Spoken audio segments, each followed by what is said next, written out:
depression and anxiety are no joke.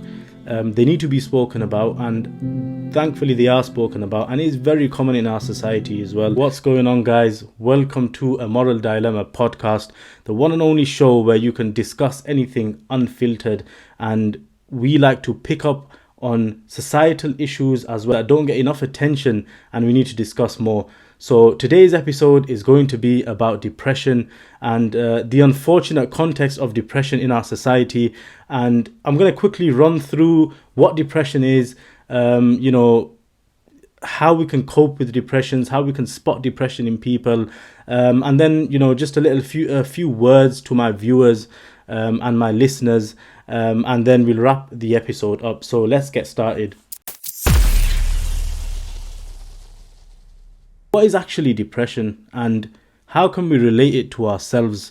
Since COVID, I've seen this question asked more and more from people, that how can I get out of depression? And this is why I felt the need to make this episode, so that even if this episode reaches 5 or 500 people, it does not matter as long as it helps one person.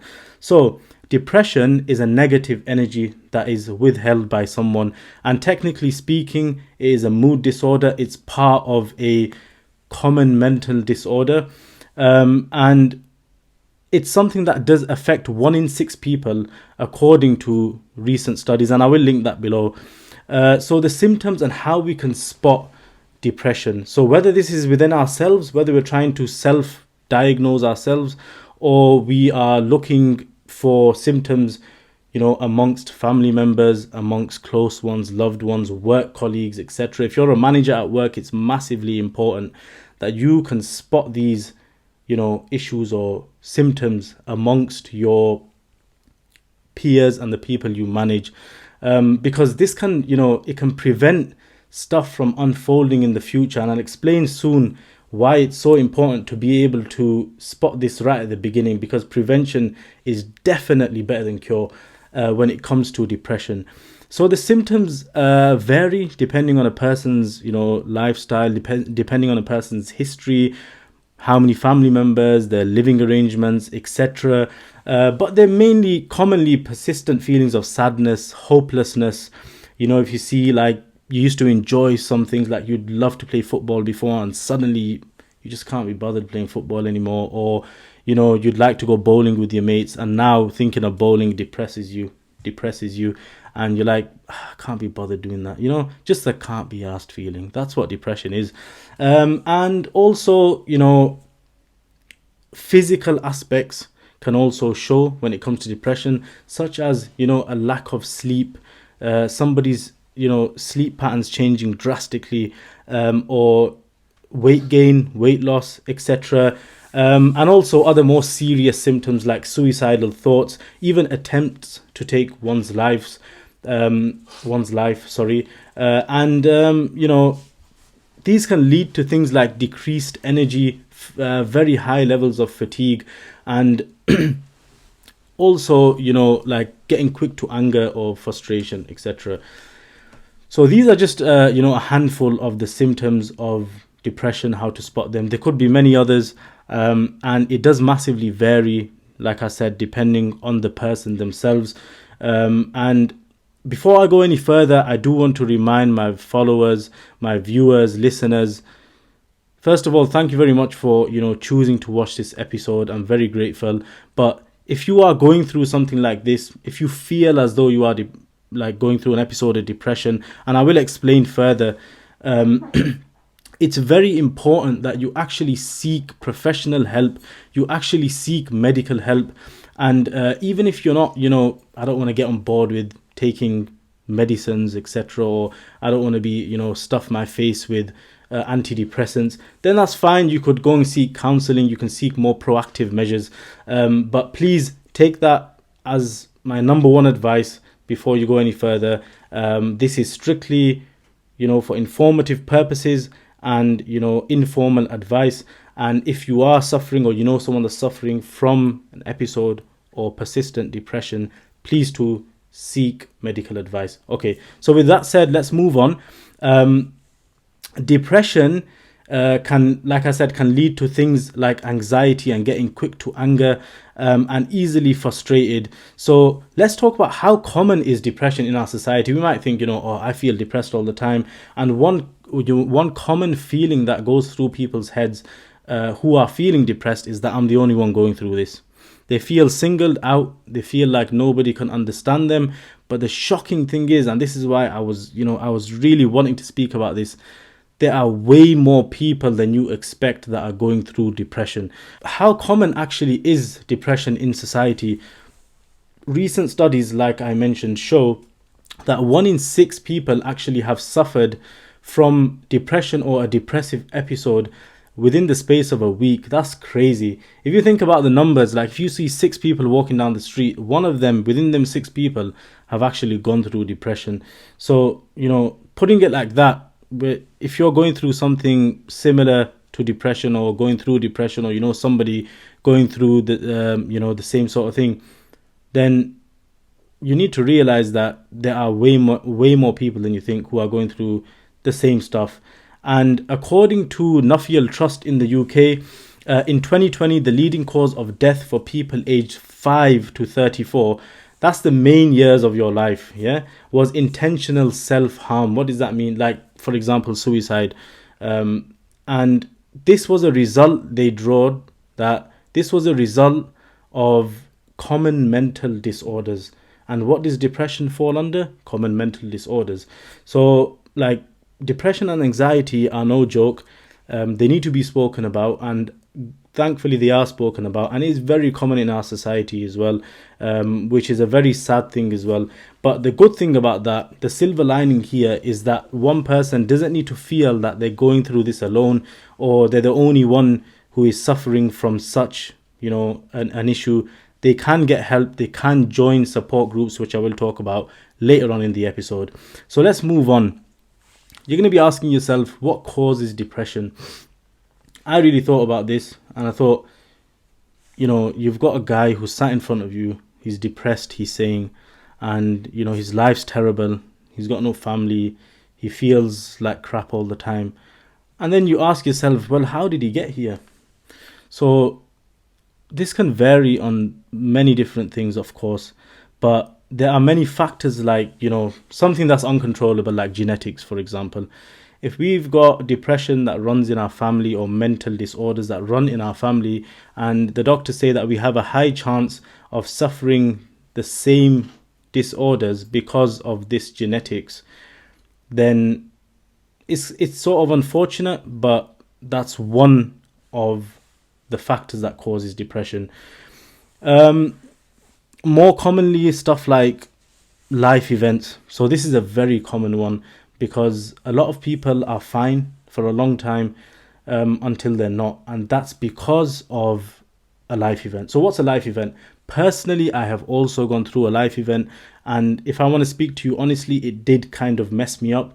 And this is why I say that it's one of the big ones, because I spoke to a lot of people. I did reach out to a lot of support networks as well, and surprisingly and shockingly and fortunately, a lot of people had gone through the same thing. So a life event is something like a loss of a child, the loss of a family member. You've lost your job. You had a very successful career, and suddenly you've lost your job. Your parents got into a car accident. You got into a car accident. That's more like trauma as well. But that's what a life event is basically. You've not been able to pay your mortgage, and you've lost your house. You've got into a whole load of debt, and you don't know what to do. You're in a financial crisis, which is very common, sadly, especially after COVID. So that's what a life event is. Personally, I lost a family member a few years ago, and it was one of the most terrible times of my life. And thankfully, I had a very supportive employer who did let me take a lot of time off. They did provide that support even from work.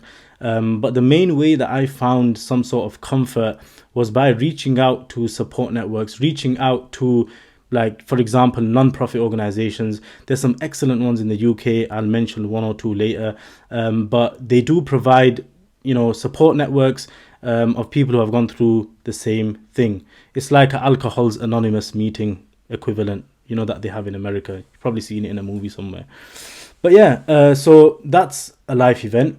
Other things are like physical and sexual abuse. This is more like trauma, and I don't want to get too deep into this because it can get very tragic to talk about. And it's just one of them things that with physical and sexual abuse, sadly, there's not, you can't just take one step of support and you're there and you're healed, or you've recovered or you've got past it. Usually it's a lot of in-depth work that needs to be done for someone who has suffered such experiences. But thankfully there are organizations out there, support networks out there who can help these people. And like I mentioned, financial issues as well. Another major one is drug and alcohol abuse. So a lot of people, due to a life event or due to a series of events, terrible, bad events, they end up, relying on the wrong things, like, abusing alcohol or abusing drugs. And I mean, it's sad, but some people have no other choice. And that's why we do have support out there. There's a variety of medical conditions as well, like somebody who has cancer or heart disease, etc. And because of the weight of that illness, they've gone into depression. So I want to mention that if anyone that is watching this or listening to this has experienced any of these events, it's more than probable that you might be experiencing depression. You might be experiencing a depressive episode. It might be, temporary. It might last a little bit longer.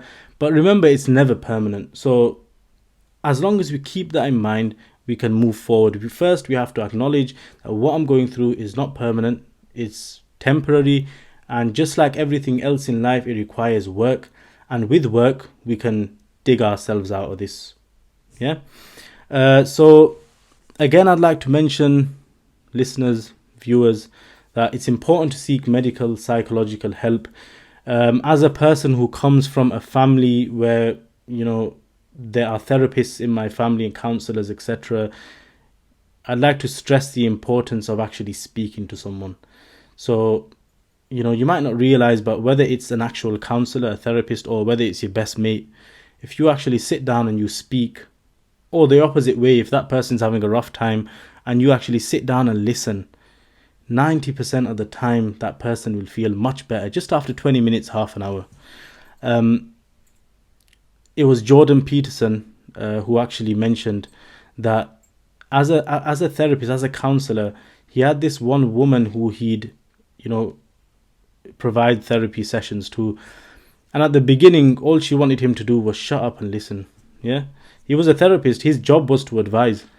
But he said, okay, fair enough. And for 50 minutes out of the hour, he'd shut up and listen. The last 10 minutes was just formalities. Like, okay, you've done well this week, blah, blah, blah. Prescribe you with this medicine, etc. And he goes, as the weeks went on, the time that she was speaking for decreased gradually. And what does that tell you? Like, this woman's coming, she's probably had, terrible experiences. Could be anything. And she sat down. Imagine you're the counselor. You've got a job to provide advice, sound advice to people who are going through depression, medical advice. And suddenly this client of yours has turned around and said to you, shut up, mate, let me talk. And what would you think? I mean, Jordan Peterson's a legend, and if I was just starting a career in counseling and I had a client who said, just be quiet for an hour and let me speak, fair enough, I'd feel like, okay, that's fine. But it kind of hurt my ego a bit, if you know what I mean. Like, as a counsellor, I've studied all these years, and this client of mine is telling me to be quiet. But this is the importance of listening. And, the reason why I'd, informally recommend therapy and counselling for a lot of people nowadays is because majority of people, they don't like to, resort to medicines. Don't get me wrong, medicine has moved has achieved so much in this world, and day by day we're advancing in terms of the medicine industry. But for people who do not want to resort to medicine in the first instance, talking is actually such a good example of a first step mechanism in how to cope with depression. I'm going to move on to actually coping with depression, but it's your friend giving you advice when I say coping. So how can how can we cope with depression? What are the steps we can take? I've listed a few down, and these are the ones that actually, the people who wrote these articles or blogs, etc., or books, they have mentioned that these are the ones that had the most impact to the people that tried these, mechanisms. So what can we do to cope with depression, non-medically speaking? So number one, first of all, is identifying the source of energy. So where does this feeling, where does this negative, remember I talked about negative energy, where does that negative energy come from? Yeah, most people will say, oh, I remember 3 years ago I lost a family member, and since that day I've been feeling like this. And a lot of people might say, I was addicted to drugs from this date, and from that point in my life I've been feeling down every day. I used to love playing football, and then something happened and now I don't like playing football anymore, etc., etc. There's so many ways you can do this with yourself. You can sit with yourself quietly and really think about it. You can write down all the things that make you feel like this and link it back to something. Again, if you need support doing this, it's very important to seek help. It's very important to get in contact with your local GP, with your local doctor's surgery, with your local counseling organization, non-profit organization, etc. Number two, the second point is to establish a routine.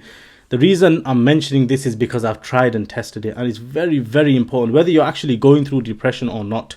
Establishing a routine it's like the number one step in life, because from the moment you wake up, you're part of a routine.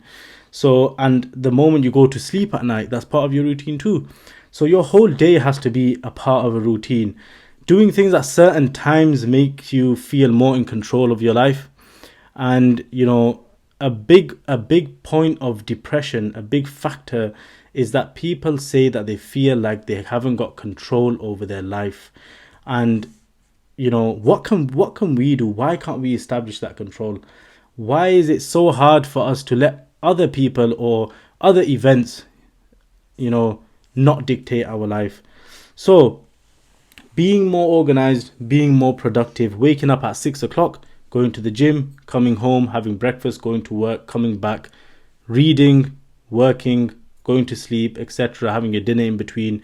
This sort of stuff will, it might sound like a little bit, military mindset to you, but the thing is that it's been tried and tested by myself firstly, and a lot of people have spoken about this, that putting yourself into that routine, giving yourself that control, working on your organization and productivity skills actually has a massive impact on your life. And this is so important because it doesn't matter if you feel depressed or you don't feel depressed. It doesn't matter if you've been diagnosed with depression or not. It can help you in so many ways in life. And I think it's the underlying rule of life, having a established routine. So all positive feelings which will counteract the negativity.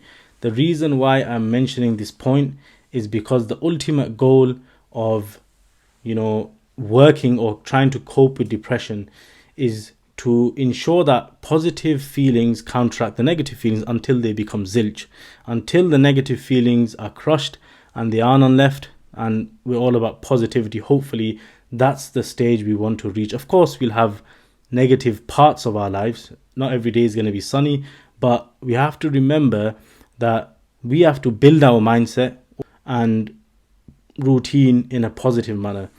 So moving on, the next point I want to mention is being more active. There are many ways, like going to the gym, attending instructor-led classes if you feel isolated or alone and you want to be around people. But there's massive research on running and how it affects your mind and your body positively. Next one is sort of the opposite. It's like relaxation, so meditation, things like that. One thing I find quite relieving and has a really positive impact on my mind is actually spending 5 or 10 minutes or 15 minutes even alone in a room with the lights dimmed, at least 3 or 4 times a week. This helps like helps you like ponder about your life, really think deep about areas you can improve on. And not just that, but more importantly, it gives you that time to appreciate yourself, to actually, realize the areas you've championed in. Know that, maybe you're running around, your schedule's mad busy, and you're like, I can't, I don't even have a second to sit down and realize that I've just accomplished such a big project at work, or I've just hit, crazy weights in the gym, or I've run about 5 miles. I didn't even know that was like my highest mileage that I've run. By sitting down for 5-10 minutes, you'll think deep and you'll think through your week, and you'll realize that, oh, actually, you know what, at work, I did something the other day and I've never done it before. Well done. And like pat yourself on the back, whatever you need to do, because these little positive reinforcements to our personalities and to our characters, it might seem like self gratification, or it might seem like ego or whatever, but the truth is we need it. So, and this world is kind of cruel, nobody's going to tell it to you.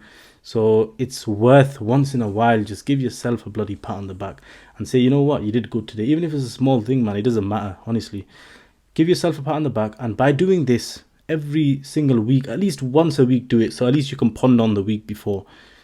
At least once do this, and you, week by week, you'll realize that, oh my days, I've actually achieved so much more than I thought I could. And if you lived your whole year without doing this, then you didn't even have time to think on the positive actions or accomplishments that you've done. So by doing this, it's really good. Like, honestly, I tried this myself. I've been doing it for about 6 months now, and it's amazing. Honestly, it's amazing. So please do try this. It's completely free. It's if you're paying bills, it's even better because you get to off the lights for a while. But please do try it, all jokes aside. Moving on, and this is the last point I'll mention, is support networks. Support networks such as in the UK, you've got Mind, for example. So Mind are a non-profit organization that help people with like depression and going through a variety of mental health issues. Another one is Depression UK. They like offer a lot of practical support for people going through mental health disorders, etc. And they provide a community for people going through similar struggles as well. I will link that below, by the way. So if any of you guys do want to reach out or have some sort of contact with these places, then you can definitely do so. But going forward, it does give people a sense of belonging that, you know what, like I mentioned before, a lot more people are affected than you can imagine. So it'll make you feel like you're not alone. You have people to talk to. Maybe hearing certain things from them might actually help you. And just reaching out, even if you're not going through anything, maybe just reaching out and getting advice or listening to like testimonials from other people, it might help you in your everyday life, because you might realize that, you know what, I've got a guy at work like this who is saying the same stuff as you, and I've just been, saying, oh, no worries to him every day. And what if that leads to something worse? God forbid, what if he decides to like attempt to take his life, for example? So we don't want to be, obviously we're not going to be legally held accountable for that because it's not our fault, but we don't want to have this moral accountability in our mind that it's because of us that this guy's gone and offed himself, or it's because of us that this guy's gone and started to drive erratically, or he's been living life on the edge, for example. So really think about this. These organizations, again, are free. The support is free. If you want to go into something a bit more heavier like counseling and therapy, some sessions are paid, but they're paid because they're very, very worth it. Please do look into it if you are the kind of person who does not want to resort to medicine in the first instance. A lot of psychiatrists can prescribe medicine, so sometimes it does go hand in hand as well. So do keep that in mind. So having said all this, what depression is, what the symptoms are, how we can spot it in people, for example, and even the things that we can do to cope with depression or depressive episodes or feelings of depression ourselves. I want to give a quick short message to my viewers and my listeners. If there's a reason why you clicked on this episode, there's a reason why you chose to watch this until this point, And it's because yourself or people around you are going through something like this, are going through depression, going through, agonizing feelings of loneliness, or like, I feel like I'm the only one going through this alone. And it's terrible, don't get me wrong. It's not a good feeling. Somebody asks you what's wrong, and your only answer is, I don't know. I don't know. And I've gone through this myself before. So many people have asked me what's going on, especially when I lost my little nephew. And it was a terrible time, because I'd never lost anyone close to me before that. And I remember just saying to them, I don't know what's wrong. Like, they keep asking me, what is it that's making you feel like this? They knew my nephew had passed away. They knew that I was going through, the stress and the pain of losing a loved one, but I couldn't explain the feeling. And this is why it's so important to talk, because, talking, I like to think of it as a process of digging out. And a lot of the times the problem is under layers and layers and layers of words and sentences. That's all it is. So yeah, therapists and counselors are trained and educated to do the digging a bit quicker, but you can even talk to your friends and, really, really have a good catch up. And sometimes you won't even have to go to the level of taking therapy or, resorting to medicine, etc. And, just like everything in life, it's not permanent, like even the good things in life are not permanent, sadly. But depressive feelings, they're not permanent either. It reminds me of a very interesting story. I'll quickly say it for you.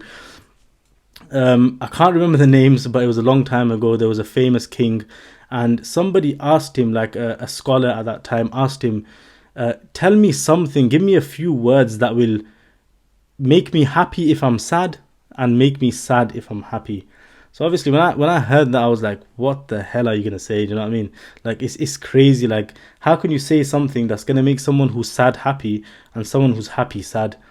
So this king turned around and he said, this time shall also pass.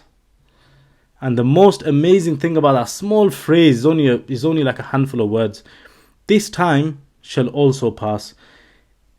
If you're going through a sad time, a depressive time, an episode of depression, if you're going through the pain of losing a loved one, and you adopt that mentality that this time will also pass, it'll make you feel better, because you'll realize that it's not permanent, it's temporary. You'll get over it. Things will happen in your life that are positive, that will counteract this feeling of negativity. And if you're going through a time of happiness and joy, and you hear this time shall also pass, it's not to depress you, but you'll remember that, okay, hang on, I need to gain that control back over my life, where I don't become reckless and I don't start, abusing the rights or comfort of other people because of this happiness or joy or advantage that I've got, etc. So I thought I want you to take that away with you. This time shall also pass. Please take that time out to really look at yourself deep down. Yeah, the same way that we criticize ourselves, we're the best judge of ourselves in terms of picking out our own mistakes. But like, look at your achievements too. Appreciate yourself, and don't wait for somebody else to do it. Hopefully people will, but in this world you have to really focus on yourself. So with that said, I hope you guys have got a little bit more of an understanding of what depression is, what the symptoms are, and what we can do to cope with it, etc., and how we can approach people as well. Remember, always listen.